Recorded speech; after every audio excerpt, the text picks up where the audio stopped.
آئیے ویڈیو دیکھتے ہیں۔ یہ بات ہے سال 541 کی، یعنی آج سے قریب 1500 سال پہلے، جب یورپ کے ٹھیک اس حصے میں آسمان پر ایک ایسا منظر دیکھا گیا جو آج سے پہلے کسی نے بھی نہیں دیکھا تھا۔ عجیب شیپ کے کافی گھنے اور کالے بادلوں نے آسمان پر ڈیرا ڈال دیا تھا، اور یہ اتنے گھنے بادل تھے کہ انہوں نے سورج کی روشنی کو بھی پوری طرح سے روک دیا تھا۔ پہلے تو یہ سمجھا گیا کہ یہ بادل بارش برسا کر غائب ہو جائیں گے، لیکن ایسا سوچنے اور سمجھنے والوں کو کہاں معلوم تھا کہ یہ بادل کچھ ایسا کرنے والے ہیں جس کو ہمیشہ کے لیے یاد رکھا جائے گا۔ یہ پورا علاقہ اس دور میں ایسٹرن رومن امپائر یا پھر بائزنٹائن امپائر کے کنٹرول میں تھا، جہاں کی کیپٹل سٹی کانسٹینٹینوپل تھی، جس کو آج استنبول کہا جاتا ہے۔ اور یہ عجیب و غریب منظر بھی استنبول یعنی اس وقت کے کانسٹینٹینوپل میں ہی دیکھا جا رہا تھا۔ کچھ گھنٹے گزرے، پھر کچھ دن، اور پھر کئی ہفتے، لیکن یہ انوکھے بادل نہ ہی برس رہے تھے اور نہ ہی آسمان کو چھوڑنے کا نام لے رہے تھے۔ دن بدن یہ معاملہ کافی سیریس ہوتا جا رہا تھا، اور اب بات یہاں تک پہنچ چکی تھی کہ پچھلے کئی ہفتوں سے کانسٹینٹینوپل نے سورج کی شکل تک نہیں دیکھی تھی۔ لیکن کس کو معلوم تھا کہ یہ سب تو صرف ایک شروعات تھی، کیونکہ آگے جو ہونے والا تھا وہ کسی کے وہم و گمان میں بھی نہیں تھا۔ زیم ٹی وی کی ویڈیوز میں ایک بار پھر سے خوش آمدید۔ ناظرین، ایئر 541 میں کانسٹینٹینوپل پر ایک بہت بڑی مصیبت آ چکی تھی۔ اس دور میں بھی یہاں 10 لاکھ سے زیادہ لوگ رہتے تھے، اور پچھلے کئی ہفتوں سے بادلوں کے سائے نے سارے لوگوں کو کافی بے چین کیا ہوا تھا۔ لیکن معاملہ تب مزید سیریس ہو گیا جب یہاں ایک ایک کر کے لوگوں کے مرنے کا سلسلہ شروع ہو گیا۔ جی ہاں، چلتے پھرتے لوگ بالکل ٹھیک ٹھاک حالت میں کھڑے کھڑے گر جاتے تھے، اور پھر کچھ ہی دیر بعد ان کی سانس نکل جاتی تھی۔ یہ معاملہ دیکھ کر ڈرے اور سہمے ہوئے لوگوں میں افراتفری پھیلنا شروع ہو گئی، کیونکہ ان کا خیال تھا کہ شاید اب دنیا کے ختم ہونے کا وقت آ چکا ہے۔ اوپر آسمان پر گہرے بادل، فضا میں ایک عجیب سی فوگ، اور زمین پر لاشیں ختم ہونے کا نام نہیں لے رہی تھی۔ گرمیوں کے موسم میں سخت سردی پڑنا شروع ہو گئی، اور برف باری اتنی شدید ہو گئی کہ نہ ہی لوگوں کی فصلیں بچیں اور نہ ہی جانور اور پرندے۔ اس وقت کے بائزنٹائن ایمپرر، جن کا نام جسٹینین تھا، انہوں نے لوگوں کو پرسکون رہنے کا حکم دیا، اور یہ کہا کہ جو لوگ اچھے کام کرتے ہیں ان کی جان کو کچھ نہیں ہوگا۔ ایمپرر کے اس بیان نے لوگوں کو مزید بے چین کر دیا تھا، کیونکہ یہ بیماری نہ ہی اچھے انسان کو دیکھ رہی تھی اور نہ ہی برے کو۔ روزانہ ہزاروں کی تعداد میں لوگ مر رہے تھے، جن کو ایک ساتھ ہی بڑی بڑی قبروں میں دفن کیا جا رہا تھا۔ اور اب نوبت یہاں تک پہنچ چکی تھی کہ یہاں کھانے پینے کا سامان بھی ختم ہونے لگا تھا۔ بائزنٹائن امپائر کی فوج، جو ویسے تو کافی اسٹرانگ مانی جاتی تھی، لیکن اس معاملے میں وہ کسی کام کی نہیں تھی، کیونکہ ان کا مقابلہ ایک ایسے دشمن سے تھا جو کسی کو بھی نظر نہیں آ رہا تھا۔ یہ پورا خطہ اسی عجیب بیماری کی لپیٹ میں تھا۔ آسمان پر گہرے بادل جہاں بھی جاتے جا رہے تھے، وہاں زمین پر یہ عجیب بیماری پھیل رہی تھی۔ دور دور تک جہاں ابھی Spain, France, Italy, Greece, Turkey, Morocco, Syria اور ایران موجود ہے، کانٹیننٹ کا یہ پورا حصہ اسی بیماری کی لپیٹ میں تھا۔ کسی کو بھی سمجھ نہیں آ رہا تھا کہ اس عجیب آسمانی بیماری کی اصل وجہ کیا ہے۔ وہاں لوگوں کے پاس اس بات پر یقین کرنے کے سوا اور کوئی آپشن نہیں تھا کہ اب دنیا کا دی اینڈ آ چکا ہے، اور ان کا اس بات پر یقین تب مزید بڑھ گیا جب بائزنٹائن ایمپرر خود بھی اس بیماری کا شکار ہو گیا۔ یہ بیماری ہسٹری کا سب سے پہلا ریکارڈڈ پینڈیمک تھا، جو آج پلیگ آف جسٹینین کے نام سے جانا جاتا ہے۔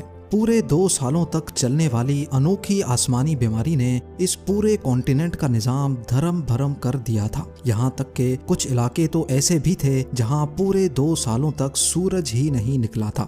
لیکن کسی کو اس مسٹری کی اصل وجہ معلوم نہ پڑ سکی۔ کالے بادلوں کا خوفناک سایہ، گرمی کے موسم میں برف باری کا پڑنا، فصلیں، جانور اور پرندوں کے ساتھ ساتھ انسانوں کا بھی مر جانا اس بات کی نشانی تھی کہ یہاں کچھ تو ایسا ضرور ہوا تھا جو کسی بھی صورت میں نارمل نہیں تھا۔ پر اب جا کر تقریباً 1500 سال گزرنے کے بعد 2013 میں آخر کار سائنٹسٹ اور ایکسپرٹس نے اس خوفناک آسمانی بیماری کی اصل وجہ کا سراغ لگا لیا ہے۔ کروڑوں لوگوں کی جان لینے والی اس بیماری کا راز استنبول سے 5000 کلومیٹر دور گرین لینڈ میں چھپا ہے۔ ایکسپرٹس کی ایک چھوٹی ٹیم ایسٹرن گرین لینڈ پہنچی اور ان کا یہاں آنے کا مین مقصد پاسٹ کے کلائمیٹس پر ریسرچ کرنا تھا۔ گرین لینڈ میں ہر وقت بہت ایکسٹریم ویدر ہوتا ہے۔ یہاں عام حالات میں بغیر پروفیشنل اکوپمنٹ کے رہنا بالکل بھی پاسبل نہیں ہے۔ جون جولائی میں جہاں کئی کنٹریز کا ٹیمپریچر 50 ڈگری سیلسیس کراس کر جاتا ہے، اسی وقت گرین لینڈ کا ٹیمپریچر -18 ڈگری سیلسیس ہوتا ہے۔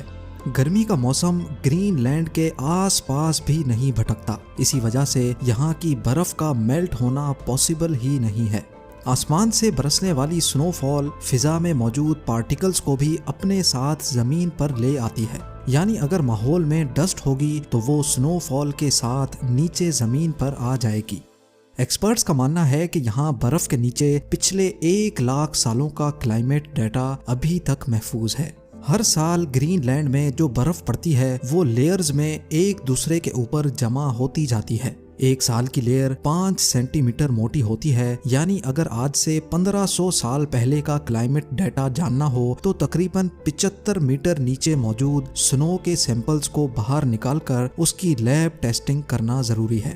ایکسپرٹس نے یہاں ڈرلنگ کا کام اسٹارٹ کیا اور پچھلے 2000 سالوں سے پڑنے والی برف کو باہر نکال لیا گیا۔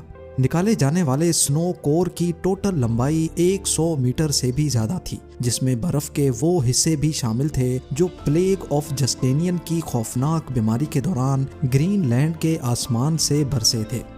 نکالے جانے والے آئس کور پر الیکٹریکل کنڈکٹیوٹی ٹیسٹ پرفارم کیا گیا تو حیرت انگیز طور پہ ایئر 500 سے 600 کے درمیان پڑنے والی برف میں سلفر کی ایک اسپائک دیکھی گئی۔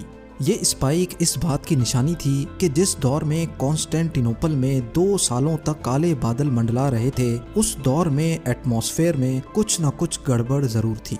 سلفر ڈائی آکسائڈ ایک بہت خطرناک گیس ہوتی ہے جو کہ نہ صرف انسانوں کے لیے بلکہ جانوروں، پرندوں اور پلانٹس کے لیے بھی ہارمفل ہوتی ہے۔ اگلا ٹاسک یہ جاننا تھا کہ 6th سینچری کے دوران ایٹماسفیئر میں سلفر کیوں موجود تھا اور وہ آیا کہاں سے تھا۔ ایکسپرٹس کا ماننا ہے کہ آسمان میں اتنے زیادہ سلفر پارٹیکلز صرف ایک چیز سے پیدا ہو سکتے ہیں اور وہ چیز ہے والکینو۔ جی ہاں، ارتھ کے اندر مختلف مقامات پر پگھلے ہوئے پتھر میگما کی صورت میں ابل رہے ہوتے ہیں۔ ارتھ کی آؤٹر لیئر اپنے پریشر سے میگما کو باہر نکلنے سے روکتی ہے، جبکہ میگما ہر وقت کوئی جگہ تلاش کرتا رہتا ہے جس سے وہ باہر نکل سکے۔ میگما اور زمین کی یہ جنگ صرف تب تک چلتی رہتی ہے جب تک سمندر کا پانی میگما تک نہیں پہنچ جاتا۔ اگر سمندر کا پانی میگما تک پہنچنے میں کامیاب ہو جائے تو پانی گرم ہو کر گیس بن جاتا ہے اور یہی گیس اب میگما کے ساتھ مل کر زمین پر اور زیادہ پریشر دینے لگتی ہے۔ بس پھر کسی بھی ویک پوائنٹ سے میگما لاوا کی صورت میں پھٹ کر باہر نکل آتا ہے۔ پانی اور سلفر یہ دونوں چیزیں والکینو کے ساتھ مکس نہیں ہوتی، بلکہ یہ پاورفل گیس کی صورت میں آسمان میں پھیل جاتی ہیں۔ انتہائی طاقتور والکینو سے نکلنے والی والکینک گیس ہزاروں میل دور تک بھی آسانی سے پھیل سکتی ہے۔ آسمان میں موجود سلفر پانی کے ڈراپلیٹس کے ساتھ مل کر سلفیورک ایسڈ بن جاتا ہے، جو کسی بھی صورت میں انسان کے لیے ڈیڈلی ثابت ہو سکتا ہے۔ سلفیورک ایسڈ کے یہ بادل اتنے گھنے ہوتے ہیں کہ یہ سورج کی روشنی کو بھی پاس نہیں ہونے دیتے۔ 1500 سال پہلے پلیگ آف جسٹینین کے کیس میں بھی کچھ ایسا ہی ہوا تھا۔ یہ بات تو کنفرم ہو چکی تھی کہ یورپ میں لاکھوں لوگوں کی موت کا ذمہ دار ایک خطرناک والکینو تھا۔ ایک طرف جان لیوا سلفیورک گیس تو دوسری طرف سلفیورک ایسڈ کے بادل۔ یہ بادل برسیں گے تو جیسے تیزاب کی بارش ہوگی، اور اگر یہ نہیں برسیں گے تو اس کے بادل انسانوں کو سورج کی روشنی کے لیے تڑپا دیں گے۔ یہ ایک ایسی سچویشن تھی جس میں انسانوں کے لیے ہر موڑ پر صرف تباہی ہی تباہی تھی۔ جس والکینو کے پھٹنے سے یہ ساری تباہی ہوئی تھی، وہ والکینو کون سا تھا یہ جاننا ابھی بھی باقی تھا۔ کئی سالوں کے بعد ایکسپرٹس اس نتیجے تک پہنچے کہ کانسٹینٹینوپل سے 11,700 کلومیٹر دور سمندر کے اس پار ٹھیک اس مقام پر ایل سیلویڈور میں واقع ایلوپونگو لیک ہے۔ جب کانسٹینٹینوپل میں پلیگ آف جسٹینین آیا تھا، اسی دور میں اس لیک کے اندر سے ایک خوفناک والکینو پھٹا تھا، اور اس کی جیتی جاگتی مثال یہ پہاڑ ہے۔ یہ پہاڑ جو دکھنے میں تو بالکل نارمل لگ رہا ہے، لیکن یہ اصل میں والکینک ایش کا پہاڑ ہے جو اسی لیک کے اندر 1500 سال پہلے پھٹنے والے والکینو کے نتیجے میں بنا تھا۔ ناظرین، اس وقت دنیا میں کروڑوں لوگ والکینوز کے سائے تلے رہتے ہیں۔ یہ والکینوز کس وقت پھٹیں گے اس کا جواب سائنس کے پاس نہیں ہے۔ ہمیں صرف یہ معلوم پڑ چکا ہے کہ جو والکینوز انسانی آبادی سے ہزاروں کلومیٹر دور بھی ہیں وہ بھی ہمیں نقصان پہنچا سکتے ہیں۔ دنیا بھر کے والکینولوجسٹ، کلائمیٹ ریسرچرز اور جیولوجسٹ پاسٹ میں پھٹنے والے والکینوز اور ان کے نتیجے میں ہونے والے نقصان پر ابھی تک ریسرچ کر رہے ہیں تاکہ انسانوں کو ان سلیپنگ جائنٹس کی تباہی سے بچایا جا سکے۔ امید ہے زیم ٹی وی کی یہ ویڈیو بھی آپ لوگ بھرپور لائک اور شیئر کریں گے۔ آپ لوگوں کے پیار بھرے کامنٹس کا بے حد شکریہ۔ ملتے ہیں اگلی شاندار ویڈیو میں۔